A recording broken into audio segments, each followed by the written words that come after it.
Sabes, una cosa, tener algo por fe, y es otra cosa el tenerlo en su experiencia. Es una cosa tener algo legalmente, como yo digo, pero hay muchas bendiciones que son legalmente nuestras porque Cristo murió, su sangre ha sido derramada, Él ha sellado el nuevo pacto en su sangre y como creyentes somos coherederos con Él y tenemos una herencia. Legalmente es nuestro, pero es adquirirlo lo que a veces se hace un problema para muchos. Los israelitas salieron de esclavitud en Egipto, eran esclavos en Egipto. Es equivalente a ser esclavo al pecado. Dios mandó al libertador, Moisés nos envió un libertador, Jesucristo, y no somos esclavos del pecado. Ellos salieron de esclavitud a Faraón y caminaron a un lugar llamado la Tierra Prometida. Somos libres de la atadura al pecado y escuchamos sobre las promesas de Dios y aprendemos cómo recibirlas en nuestra vida. Bueno, los israelitas tuvieron que pasar un lugar que se llama el desierto. Era un viaje de 11 días, un vuelo directo, derecho, atravesando el desierto. Pero les tomó 40 largos, miserables, dolorosos años antes de que algunos finalmente entraran. Y la mayoría no entró, ¿saben? De los miles que salieron, casi 1,5 millones, creo que con niños, muy pocos entraron la tierra prometida. Josué, Caleb y algunos de los niños que no tenían la edad de responsabilidad cuando finalmente Dios se hartó con ellos y dijo, no entrarán en la tierra prometida. Y vemos sus historias y movemos la cabeza y pensamos que tonto. Si solo era un viaje de 11 días, ¿cómo les tomó 40 años llegar? Pero debemos despertar y darnos cuenta hoy y realizar que nosotros estamos vagando por la misma montaña una y otra vez mucho tiempo. Mi palabra a usted hoy es que es tiempo de pasar y moverse rápido hacia la tierra prometida. Así que pensaron que sus enemigos eran el problema, que eran los ismaelitas, heveos, jebuseos, cananeos. Todos tenemos nuestros eos.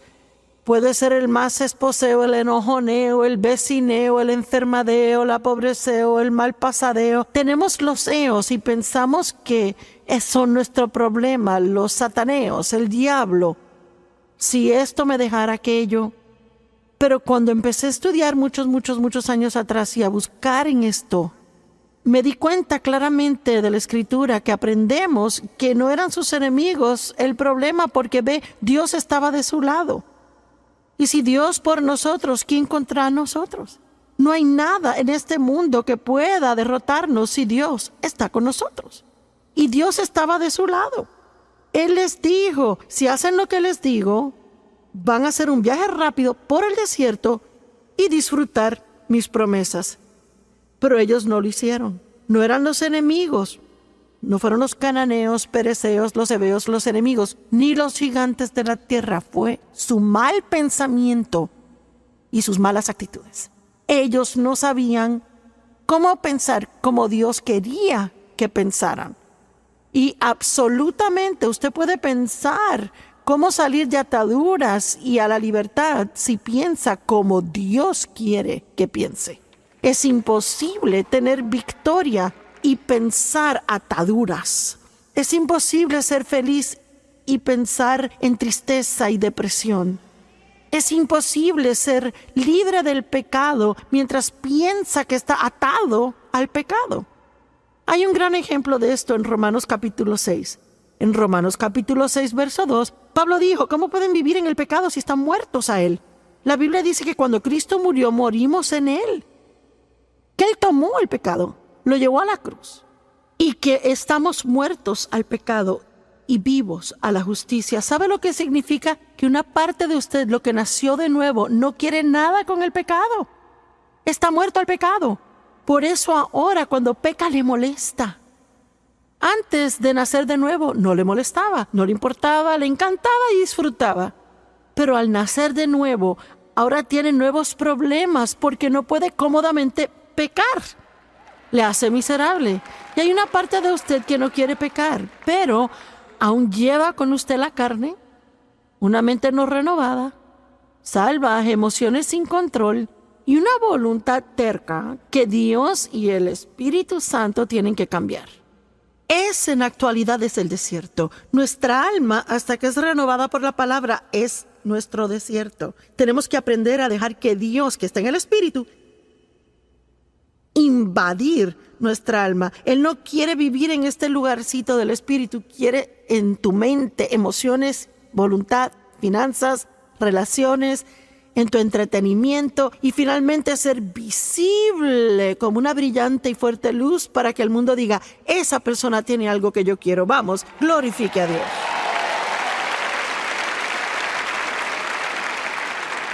Y Romanos 6:2 dice, estamos muertos al pecado, pero Romanos 6:11 dice, ahora considérense muertos al pecado y vivos para la justicia.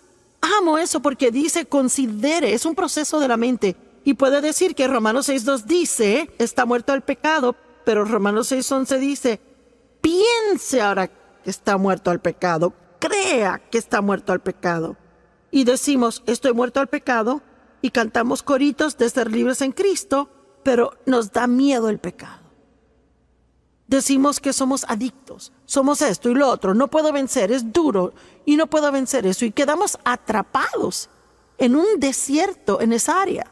Tenemos que pensar como Dios piensa y decir lo que Dios dice. Y eso va a ayudarnos a avanzar a través del desierto y comenzar a vivir en las promesas de Dios. Usted puede controlar su pensar con la ayuda de Dios, con mucha ayuda del Espíritu Santo, depender del Espíritu, puede controlar sus pensamientos, pero no hasta que aprenda en la actualidad a hacer un inventario de sus pensamientos. Yo le llamo pensar acerca de lo que está pensando. Donde la mente va, sigue el hombre. Si no le gusta su vida, vaya a casa, tenga una reunión consigo mismo y piense de qué ha estado pensando. En vez de culpar a los demás, tenga una reunión consigo mismo y pregúntese si es tiempo de que se deshaga de ese pensar súper mal. Amén. Fije su mente y manténgala fija en buenas cosas. Y sabe, dos de las más populares escrituras creo que las usamos para enseñar acerca de la mente. 2 Corintios 10, 4 y 5, las armas de nuestra guerra no son carnales, sino poderosas a través de Dios para echar abajo fortalezas, derribando imaginaciones, razonamientos, teorías, llevando cada pensamiento cautivo a la obediencia a Cristo. Así que sabemos que hay una batalla en la mente, malos pensamientos, razonamientos, teorías, que no están de acuerdo con la palabra, y la Biblia nos da responsabilidad de localizarlos y echarlos abajo. Y realmente no es nuestra responsabilidad solos, porque cuando comienza a depender del Espíritu Santo y dice, Señor, ayúdame a que yo esté al tanto cuando pienso mal. Solo ore, Dios, hazme consciente cada vez que piense malos pensamientos. No me dejes estar ahí sentado pensando idioteces. Hazme saber cuando piense malos pensamientos. Y al comenzar a orar de esa manera, empezará a realizar, yo no necesito pensar así. No debería pensar eso. Eso no está en orden con la palabra. Y la forma en que las fortalezas en la mente se derriban es siendo diligentes estudiantes de la palabra de Dios, lo cual es parte de lo que hacen aquí hoy. Les aplaudo porque sacaron un viernes. Digo, viernes social. La semana de trabajo acabó y pudieron hacer muchas cosas. Pudieron haber estado gastando el cheque en algo que no iba a hacerles bien, o pudo haber estado en otro lugar donde no tenía que estar, o se pudo quedar en la casa, en el sofá, cansado. Pero está aquí, acá, miles de ustedes, hasta allá arriba en el edificio, estudiando la palabra de Dios y adorando. Les aplaudo. Pero también tengo que decirles, y no es para desanimarles, que esto no es suficiente para que caminen en victoria. Tiene que levantarse y estudiar en la mañana. También orar más, adorar más. Ir a la iglesia al otro día, quizás ir a una iglesia al otro, ir a otra semana a la iglesia, ver el programa los 5 días de la semana. Programe mensajes en su iPad, reciba un devocional en el celular, estudie la palabra. Pronto verá que pensará completamente diferente. Romanos capítulo 12, verso 2 dice: no os conforméis a este mundo, sino sed transformados, completamente cambiados por la entera renovación de la mente, a fin de probar para sí mismo cuál es la buena, perfecta y aceptable voluntad de Dios. Gracias, y yo les amo. Jeremías 4:14 dice: ¿por cuánto tiempo morarán pensamientos grandemente ofensivos en usted? Y amo eso. Jeremías 4:14: ¿por cuánto tiempo grandemente ofensivos pensamientos morarán en usted? Lo primero que localicé y que sentí, ese fue el problema de los israelitas, que contribuyó a que tardaran tanto en tener victoria, y la razón por la que muchos nunca tuvieron victoria. Y ahora saben, tristemente hay muchas personas que creen en Jesús y que irán al cielo, pero nunca disfrutarán victoria en la tierra. ¿Sabía eso? No tiene que tener victoria para ir al cielo. Es salvo por la sangre de Cristo. Pero disfrutar la jornada, para eso hay que tener victoria. Y pienso que para ser testigos a otros, tienen que ver que Dios obra en su vida. Amén. Así que lo primero que noté es que hicieron algo donde no tenían positividad de visión del futuro. Hablaban siempre del pasado. Pensaban que su pasado dictaba su futuro. Y estoy aquí para decirles que no importa lo que haya sucedido en el pasado. No importa lo que suceda en su vida ahora. Eso no tiene poder para estorbarle en que tenga un asombroso e increíble futuro si aprende a ver todo en el Espíritu.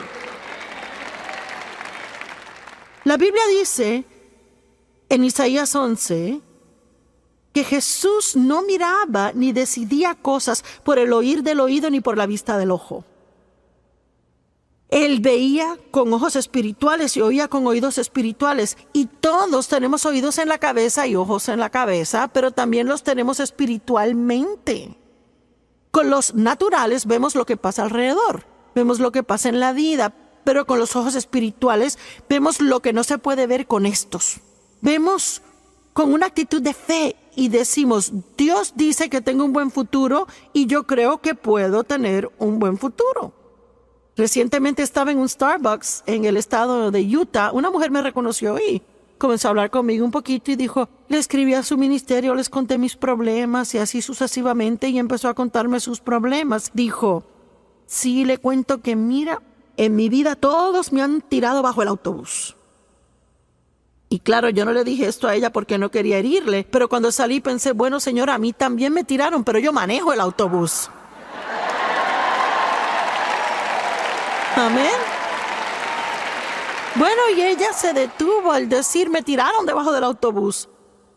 Y les cuento que ella estará sentada contándole a otros la misma triste historia de aquí a 1 año, 5 años, 10 años por igual, solo que su historia se hará más y más amarga y sonará peor y peor, porque ella no tenía esperanza de cambio en su vida. Y traté de decirle un poco a ella: mira, Dios puede cambiar cosas, confía en Dios, créele a Dios. Todo lo que salía era una excusa o un caso especial, porque el caso de ella era especial. No era como cualquier otro caso, no había nadie que había tenido algo tan malo. A ella la tiraron bajo el autobús y las 4 ruedas las tenía arriba y ella no tenía intención de salirse de ahí. Bueno, yo decidí manejar el autobús. Y usted puede hacer lo mismo. Pero déjeme decirle algo: esto no es algo que otro decide por usted. Esto es algo que usted decide hacer. Y me gustaría que viéramos el ejemplo de Génesis capítulo 13. Vemos un hombre, Abraham, quien perdió todo, y él terminó con más de lo que perdió. Y sabe que en la economía de Dios puede perder cada cosa que usted tenga. Y si aprende a mirar con el ojo de la fe, puede terminar con más de lo que perdió. Job perdió todo. terribles pruebas tuvo y al final Dios le dio el doble de lo que él perdió. Abraham bendijo a su sobrino Lot al compartir lo que tenía con él. Y entonces ambos se hicieron tan prósperos que tuvieron tanto ganado, empleados que no se llevaban. Los empleados no se llevaban. Y así que Abraham fue donde Lot, tomó la iniciativa, quería ser el pacificador y le dijo: te ruego que no haya contienda entre nosotros. Tú decides qué parte de la tierra quieres y yo tomaré lo que tú no tomes. Y yo pienso que es asombroso y humilde esa actitud. Porque yo hubiera dicho: yo voy a tomar primero lo que yo quiero y a ti lo que te sobre, porque tú no tendrías nada si no te lo hubiera dado. Pero Abraham obviamente era un hombre piadoso. Probablemente una de las razones por las que Dios pudo hacer un pacto con él y usarle como lo hizo. Y claro, si lee el capítulo 13, Lot escogió la mejor porción del valle del Jordán para sí. Y Abraham tuvo que tomar lo que sobró. Así que no estaba muy bien todo. Pero en el verso 14 dice: el Señor le dijo a Abraham, después que Lot le dejó: levanta tus ojos y mira desde el lugar donde estás, al norte y sur, este y oeste, a la tierra que tú ves, yo te la daré a ti y tu posteridad. Y en el verso 17 dice: levántate y atraviesa la tierra a lo largo y a lo ancho, porque yo te la daré a ti. Así que dice dos cosas aquí, ambas igualmente importantes. Primero, mira norte, sur, este y oeste, y todo lo que tú puedes ver, yo te lo daré. Ahora, él obviamente le decía que mirara con ojos naturales, pero creo que Dios quiere decirte a ti hoy: mira al futuro y qué tú ves por fe para tu vida. ¿Puedes verte fuera de deuda? ¿Puedes verte siendo dueño de tu casa? ¿Puedes verte con un carro nuevo? ¿Puedes verte con un mejor trabajo? ¿Puedes verte siendo una bendición a muchas personas? ¿Puedes verte viviendo tu sueño? Lo que sea ese sueño, siempre que sea el sueño de Dios también, puedes vivir ese sueño. Puedes verlo. Si no lo puedes ver, nunca lo tendrás. Y él dijo entonces: y lo que tú veas, a ti te lo daré. Ahora tú ve y camina, tómalo. Eso significa que tienes que tener acción. Yo tuve un sueño de Dios de predicar el evangelio. Era algo que Dios hizo nacer en mi corazón la primera vez que oí una enseñanza en cassette en el 76. Y yo estaba tan asombrada que alguien podía tomar una escritura del libro de Marcos y predicar por 1 hora y retener la atención de la gente. Y un deseo ardiente entró en mí de predicar el evangelio por el mundo, lo cual era ridículo considerando donde yo estaba, así que era de Dios. Porque digamos que yo era la última candidata para hacer esto. Así que Dios pondrá las cosas en tu corazón que no tienen sentido en tu mente. Por eso no puede vivir sin una mente renovada. Tiene que vivir en el Espíritu. Dios le mostrará cosas que son posibilidades para usted. Pero cuando lee la palabra, tiene que tomarla para usted. No como para un grupo especial de gente especial. Si cada promesa en la palabra es para usted, todas son para usted. Dios quiere bendecirle, Dios quiere promoverle, Dios quiere levantarle, Dios quiere usarle, Dios quiere sanarle. Amén. Pero tiene que verlo. Y no puede esperar a verlo con estos ojos antes de creerlo. Tiene que verlo con ojos espirituales y eventualmente lo verá con estos. Yo vivo en Missouri, el estado llamado Enséñame. Bueno, en la economía de Dios tiene que creer primero, verlo con el ojo de la fe y eventualmente lo verá en el espíritu. Pero también, aunque por fe Yo reclamo lo que creo que Dios ha hablado sobre mí, me ha dado. Yo reclamo las promesas como mías. Aún tengo que ir y poseer esa tierra. Ahora, la palabra poseer es interesante porque si la estudia significa desposeer a los presentes ocupantes y luego tomar la tierra. Así que habían enemigos en la tierra prometida y ellos no querían tratar con enemigos. Así que no querían entrar. Querían dar vueltas y vueltas esperando que Dios hiciera algo acerca de los enemigos antes de entrar. Y Dios les había dicho que entraran. Y hay algo interesante aquí. Actualmente, en 2 años, llegaron a la frontera de la tierra prometida. Y si les llevara a Deuteronomio capítulo 1, y vamos a ir ahí ahora, Deuteronomio capítulo 1 por un segundo. Deuteronomio capítulo 1, verso 20. Y yo les dije, han llegado a los montes de los amorreos que el Señor les da. Es Moisés hablando. He aquí el Señor vuestro Dios ha puesto la tierra delante de ustedes, suban y posean. Y el Señor, el Dios de vuestros padres, les dijo, no teman ni desmayen. Entonces se acercaron a mí y dijeron, enviemos hombres delante de nosotros que revisen la tierra para que traigan una palabra y reporte si debemos subir y a cuáles ciudades. Y esto me agradó y tomé 12 hombres y les envié. Esto es lo que llamamos los 2 espías que subieron a revisar la tierra. Y de seguro, verso 25, tomaron del fruto de la tierra en sus manos y lo bajaron y lo mostraron diciendo es una buena tierra que el Señor nos da. Ve al verso 26, pero ustedes no subían, sino que se rebelaron contra el mandamiento del Señor. Ahora, yo no tengo tiempo para revisar esto, pero después decidieron, ahora sí vamos a subir. Y Dios dijo, no traten de subir ahora porque ahora no estoy con ustedes. Debieron subir cuando les dije. Así que entonces en la frontera de la tierra prometida, cuando Dios les dice, ahora es el tiempo de subir y poseer, no querían entrar, se rebelaron contra el Señor y vagaron por otros 38 años en el desierto y muchos murieron allá afuera. Y quiero enseñarles una lección. Cuando Dios te dice es el tiempo de tratar con algo,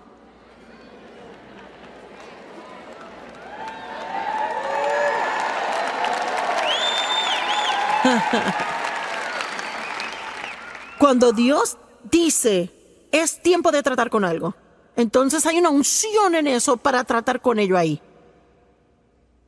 Y no puede demorarlo a un tiempo conveniente. A un tiempo cuando piense que va a ser más fácil, a un tiempo cuando siente que está listo, porque entonces quizás decida, bueno, estoy cansada de no tratar con esto, ahora sí. Y quizás se encuentre que Dios no está ungiéndolo en ese tiempo. Tenemos que aprender que cuando Dios toca cosas en la vida de uno, tenemos que tomarlo en serio. Si usted sabe que Dios trata con su mala actitud, trate con eso. Si sabe que Dios está tratando acerca de la falta de perdón, trate con eso. No haga una excusa acerca de que es duro perdonar. Le voy a contar algo. Odiar es duro. Es más duro que perdonar. El perdón es fácil comparado al odio y la amargura y resentimiento y estar lleno de veneno. Si Dios trata con usted de un hábito que tiene y es destructivo ese hábito, si Dios está poniéndole el dedo, usted no puede ni pensar que no puede hacerlo, porque Dios nunca va a tratar con usted acerca de algo sin darle la habilidad de ir hasta la victoria. Pero tiene que creerlo.